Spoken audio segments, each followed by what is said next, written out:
This is AHMED for IFL Association with MTK Global via Zoom. I'm joined by one of Golden Boy's hottest prospects, Evan Sanchez. How you doing, sir?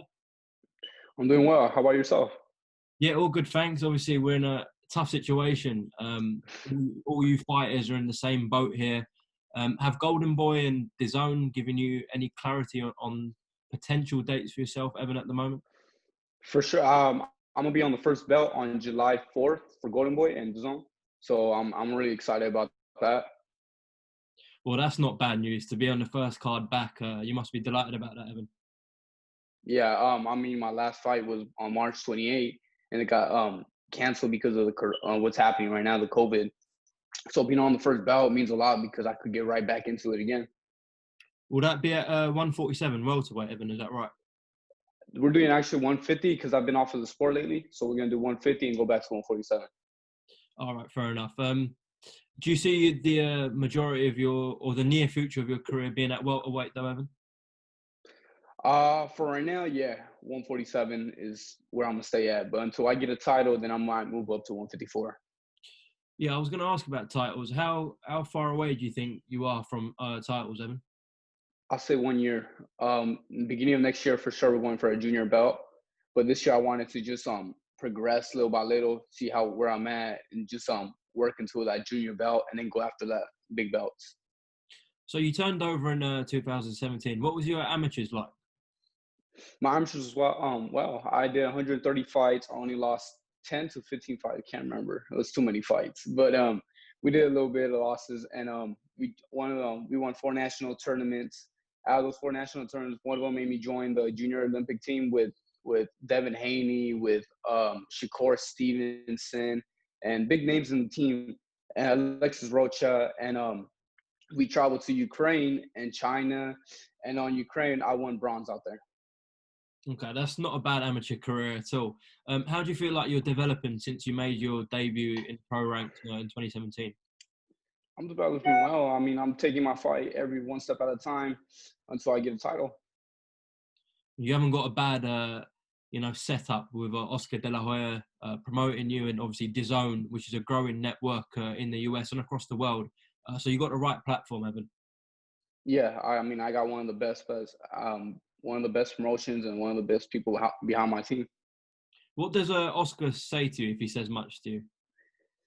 I only talked to him one time. I haven't really talked to him, but I think he's just been telling me that I'm a real sharp kid. I'm a tall kid for my weight class, of course, and that just telling me to fix a couple of things for my last fight, but he hasn't really talked to me that much.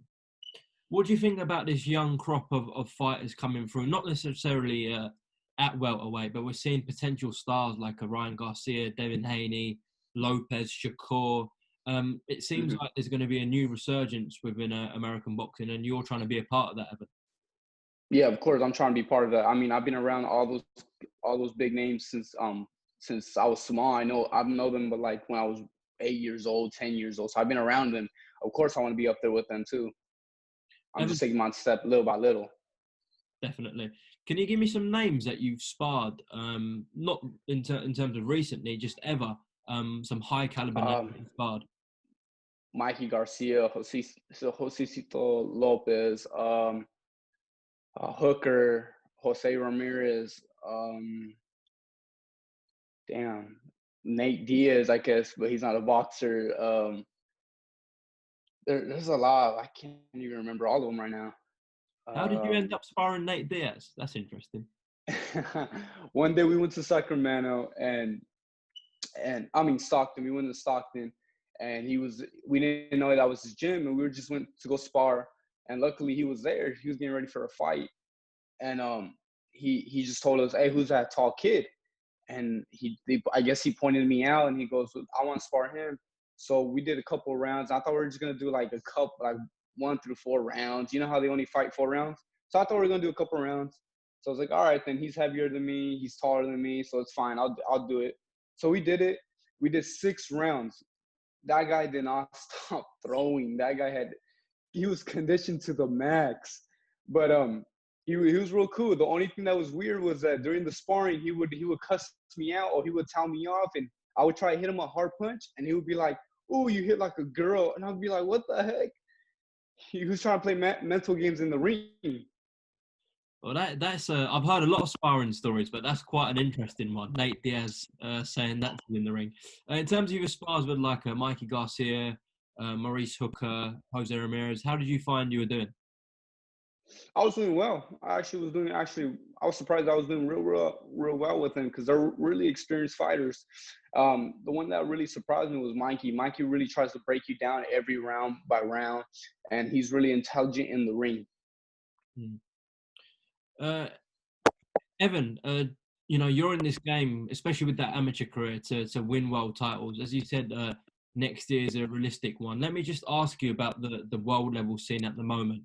Obviously, Errol Spence and Terence Crawford, most people have as number one and number two. If that fight were to happen, who do you see coming out on top? I see Errol Spence. He's really intelligent in the ring. He has his patience is really in there. His exact where he wants to hit, what he'll hit. He'll box if he can box. If he wants to go in and brawl, he'll brawl. I give it to Spence, but it'll be a real close fight because Crawford comes to fight too. He's not an easy fighter. Well, it's not a bad division to be in because the welterweight division has always been the money one. Apart from the heavyweights, it's the welterweights really. Yeah, I mean it's a packed weight class. We have Manny Pacquiao, we have Earl Spence, we have Crawford, we have a lot of big names in there right now. We have Mikey Garcia that just came up. Yeah, definitely. Well, listen, Evan, it's good to hear kind of a little bit about yourself. Thanks for jumping on the channel, and I'm sure we're going to see a lot of you in the future. So before we go, is there anything you'd like to add? Just thank you for having me, of course, and you can follow me on Twitter, on Instagram, on Real Evan Sanchez, and on Twitter Evan Sanchez _98. And thank you for having me. All right, Evan. Thanks for talking to IFL TV, and hopefully see you soon. All right, take care. All right, see you soon.